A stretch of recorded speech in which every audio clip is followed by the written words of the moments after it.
Yahweh batela nikombo. Yahweh benisa nikombo. Yahweh batela nikombo.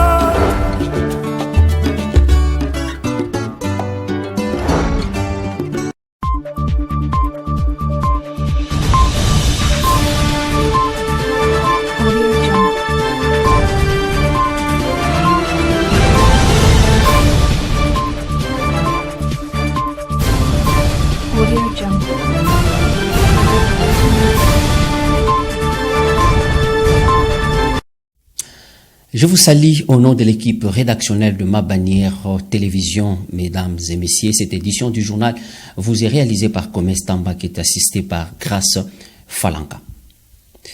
Profitant de ces vacances parlementaires, l'élu de la circonscription de Matadi, le député provincial Rufin Kissilou, a organisé une cérémonie de remerciement et de restitution à sa base. Et c'est samedi 24 août 2024. Les assises se sont déroulées dans la salle polyvalente Ntsona au rond-point Kimbangu dans la commune de Matadi. Reportage. Il est 10h20. Le membre de la fondation Rufin Kissilou pour le développement, Forkid en sigle, venu de tous bords, escalade les escaliers de la salle polyvalente Ntsona, sise sur la route nationale numéro 1, à la hauteur du rond-point Kimbangu, ex-Coca-Cola, dans la commune de Matadi pour participer à la cérémonie des remerciements et des restitutions organisées par les promoteurs de cette association sans but lucratif, les députés provinciaux élus de la circonscription électorale de Matadi, l'honorable Rufin Kissilou Diatiantima, 8 mois après sa réélection. Ces assises se sont déroulées le samedi 24 août 2024. Avec une capacité d'accueil de 2000 places assises, la salle Ntsona a refoulé du monde. Mise en place terminée, Rufin Kissilou fait son entrée sous les ovations du public.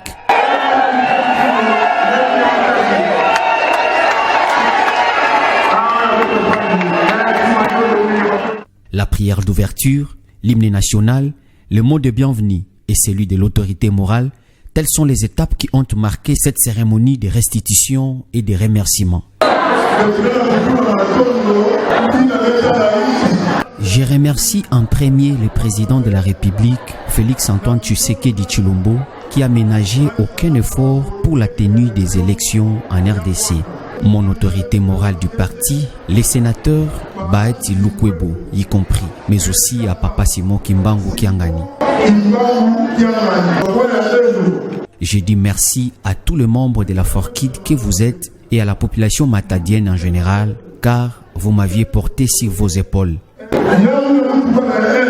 Je m'étais dit que je dois partager avec vous les fruits de mes premiers revenus.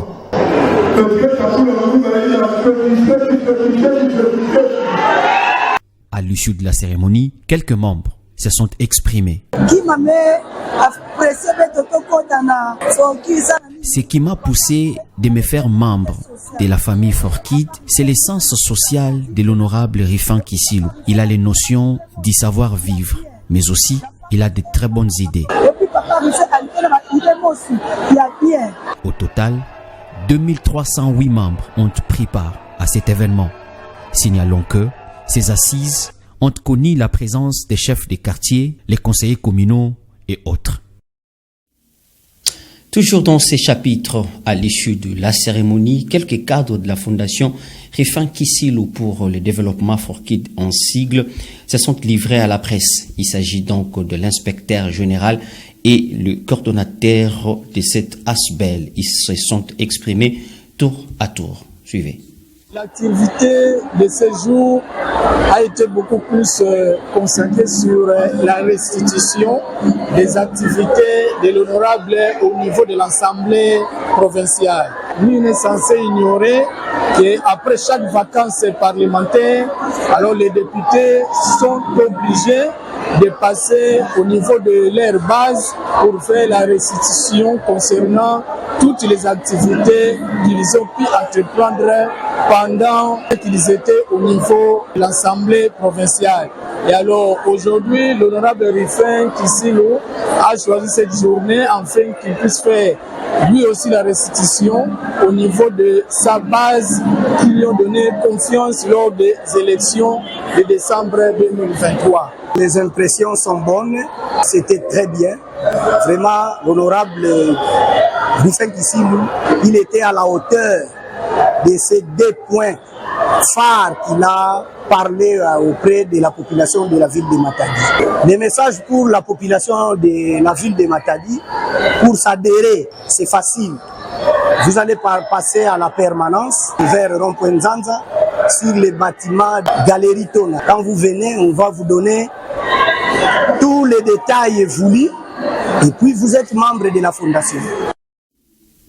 Changeons complètement des chapitres. Stricte observance de la circulaire du Mineta en charge de l'éducation. Raissa Malou, les prophètes, met en garde les chefs d'établissement véreux. Mori Bayopa a lancé un message vibrant aux parties prenantes. Suivez. Nous avons les instructions du ministre national pour préparer la rentrée scolaire de 2024-2025.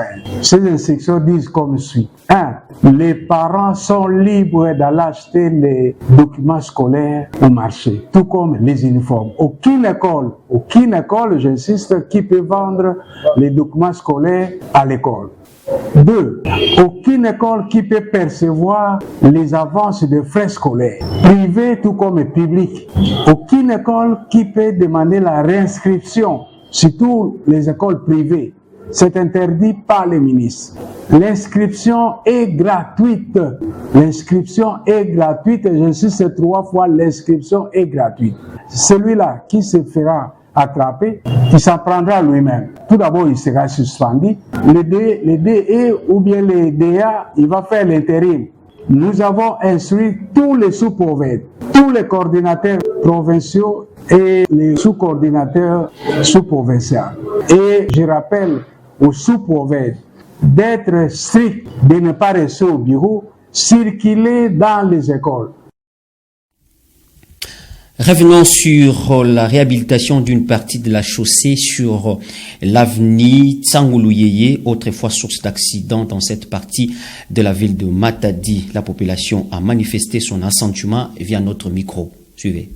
Après plusieurs semaines de perturbations de la circulation sur l'avenue Tsangoulouyeye en allant vers Bouima, non loin de l'école Maranatha, dans la commune de Matadi, suite à l'affaissement d'une partie de cette route, les trafics ont repris normalement après les travaux de sa réhabilitation sur financement du gouvernorat des provinces. La réhabilitation de cette partie de l'avenue Tsangoulouyeye est un ouf de soulagement pour les usagers de cette route ainsi que les habitants des ménages environnants puisque cette place provoquait non seulement des embouteillages mais aussi plusieurs cas d'accidents. Quelques personnes rencontrées sur place ont manifesté leur joie.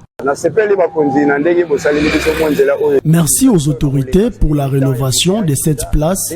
Nous avons beaucoup souffert, surtout avec les embouteillages. Nous vous demandons de faire la même chose dans d'autres routes pour faciliter la circulation aux usagers. Nous avons beaucoup souffert à cause de cette place qui s'était gonflée. Nous avons beaucoup parlé à la télé pour interpeller les autorités. Nous avons vu les gouverneurs envoyer M. Patindouzi pour la réhabilitation de cet endroit. C'est pour nous une grande joie. Signalons que plusieurs autres routes en état de délabrement doivent être réhabilitées à Matadi. Question de rendre la circulation plus fluide dans le chef-lieu du Congo central.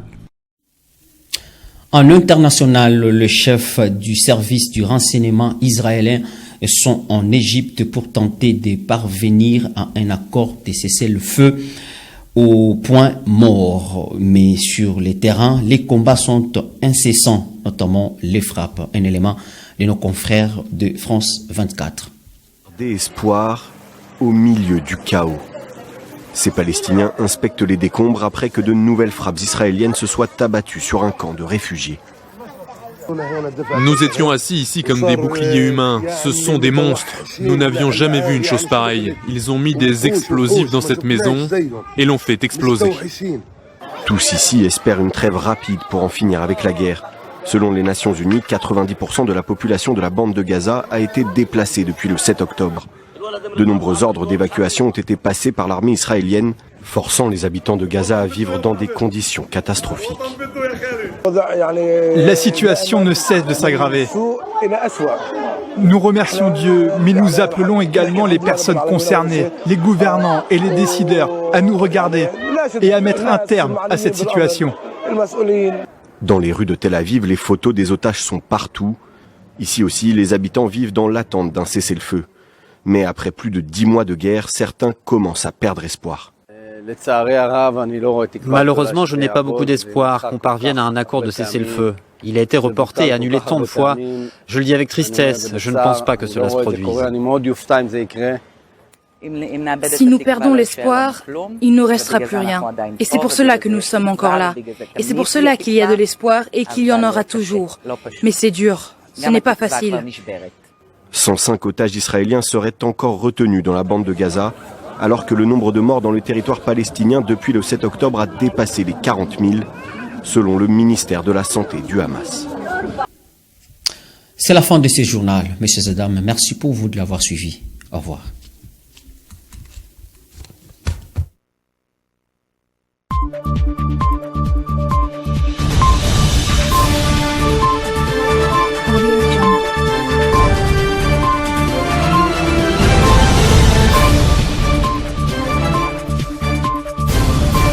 Audio Jungle.